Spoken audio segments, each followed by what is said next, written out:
Dua, tiga. Assalamualaikum warahmatullahi wabarakatuh. Yang terhormat dosen pengampu mata kuliah praktikum ilmu ternak pedaging dan juga asisten praktikum sekalian. Perkenalkan kami dari kelompok 5 ingin mempresentasikan hasil kunjungan praktikum kami.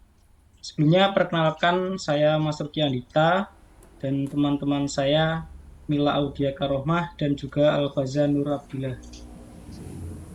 Profil peternak yang kami kunjungi Bapak Mutilani berusia 55 tahun dengan jenis kelamin laki-laki. Pendidikan terakhir beliau adalah tamatan SD. Pekerjaan beliau sebagai petani dan peternak. Pengalaman beternak beliau sendiri ini sudah 15 tahun. Jadi pembibitan pada peternakan Bapak Mutilani ini hanya mengandalkan patokan harga dan tampilan fisik saja, tanpa meninjau lebih lanjut mengenai performa dan kualitas genetik dari induk yang melahirkan atau anakan sebelumnya, dikarenakan minimnya tingkat pengetahuan oleh beliau. Untuk permodalan Bapak Mutilani sendiri, modal usaha ternak berarti aset peternak yang digunakan setelah dikurangkan biaya pakan harian, biaya perawatan, dan lain sebagainya untuk menunjang pertumbuhan dan perkembangan usaha peternakan beliau. Karena itu tujuan usaha peternakan adalah untuk mendapatkan untung bagi peternak, yaitu Bapak Mutilani. Hasil pengamatan yang kami lakukan sebagai modal usaha yang dikeluarkan Bapak Mutilani itu sendiri untuk membeli peralatan kandang yang bertujuan juga untuk mendapatkan untung dari ternaknya. Manajemen pakan dari Pak Mutilani ini, pemberian pakan yang dilakukan ini di dalam kandang setiap hari ya. Jadi tidak ada eh, pemberian di luar kandang ataupun digembalakan. Jenis pakan yang diberikan merupakan rumput potongan. Manajemen perkendangan sendiri, kandang yang terdapat pada Bapak Mutilani ini belum sepenuhnya melengkapi aspek yang dibutuhkan oleh ternak. Jadi juga belum memenuhi aspek animal welfare. Kandang pada ternak ini juga kurang lebih sama dengan kandang peternak rakyat pada umumnya. Manajemen pemeliharaan Manajemen pemeliharaan ternak yang dilakukan oleh Bapak Mutilani ini merupakan manajemen pemeliharaan yang masih tradisional, yang pada umumnya masih dilakukan oleh para peternak rakyat lainnya, dan cenderung tidak memenuhi standar pemeliharaan modern, baik dari kandang maupun sistem pemberian pakan. Lalu untuk manajemen kesehatan, eh, yang dilakukan Bapak Mutilani ini tidak ada perlakuan untuk menjaga kesehatan ternak, mulai dari vitamin ataupun suplemen lainnya. Namun, apabila ternak mengalami penyakit, maka Bapak Mutilani akan memanggilkan dokter hewan.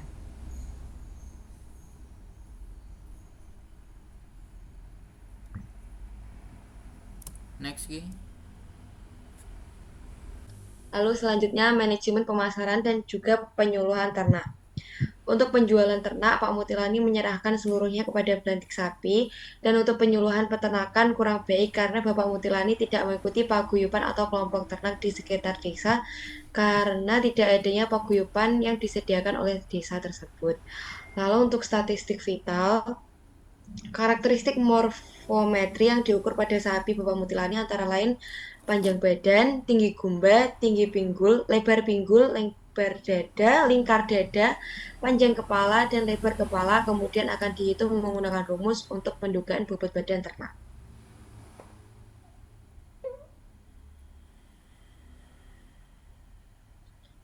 Lalu hasil dari statistik vital yang telah diukur adalah panjang badan 80 cm, lingkar dada 133 cm, tinggi gumbai 123 cm, panjang kaki 63 cm, dan juga panjang kepala 35 cm, dengan keterangan seperti yang ada di dalam gambar.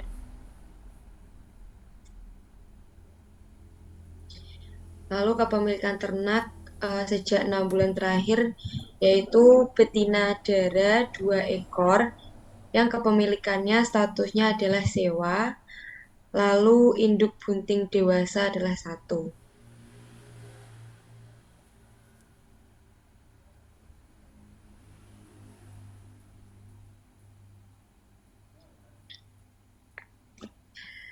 Aspek pakan ternak. Dalam pembelian pakan, ternak hanya dikandangkan setiap hari, tidak digembalakan maupun diliarkan. Lalu hanya diberi rumput ataupun dedaunan dan terkadang jerami, tidak ada teknologi pakan yang digunakan seperti silase ataupun cobar. Lalu ketersediaan pakan juga minim karena populasi ternak yang ada minim dan juga ilmu tentang ternak masih sangat sedikit. Aspek reproduksi sapi potong. Untuk reproduksi hanya dilakukan dengan IB atau inseminasi buatan. Interval kelahiran 1 tahun. Pada penanganan ternak sakit, peternak segera menghubungi dokter hewan untuk pemeriksaan.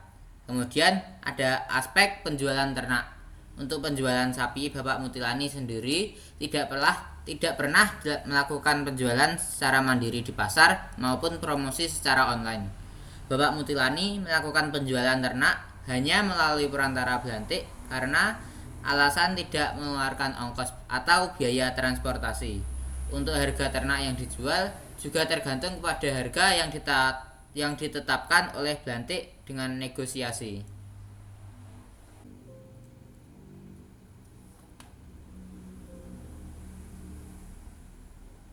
Mundur sak slide. Ditata saya tau. Unggahno.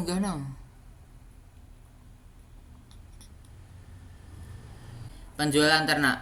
Penjualan ternak sempat laku berupa 1 anak sapi atau pedet sebesar 9 juta rupiah.